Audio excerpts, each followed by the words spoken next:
तहरीक इंसाफ बताए कि मकबूलियत के दावे कहाँ गए। तहरीक इंसाफ को फैज़ हमीद ने इंतखाबात जितवाए, हम अवामी मकबूलियत से जीते हैं।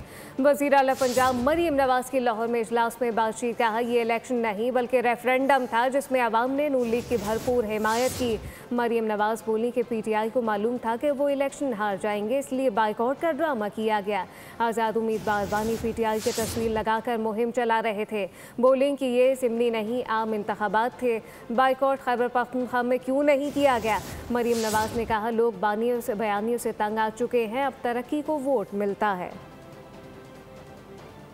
देखना कि हम बड़े पॉपुलर हैं, किधर गए वो पॉपुलैरिटी के दावे जिनको जनरल फैज हमीद इलेक्शन जिताता था। ये मैं कहूंगी भी इलेक्शन नहीं था, बेसिकली एक रेफरेंडम था जिसका फैसला पंजाब के अवाम ने और इवन KPK के अवाम ने मुस्लिम लीग नून के हक में किया। इलेक्शन का बॉयकॉट तब होता है जब आपको ये यकीन हो कि आप इलेक्शन हार जाएंगे। जिसको ये इलेक्शन का बॉयकॉट कह रहे हैं ना, इस तरह की मुनाफिकत मैंने अपनी पूरी जिंदगी में नहीं देखी।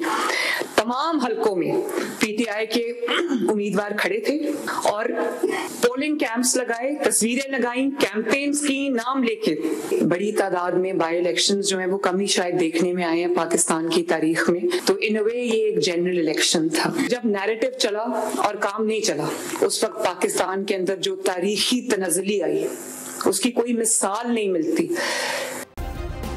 सब्सक्राइब करें और बेल दबाएं ताकि कोई खबर रह न जाए।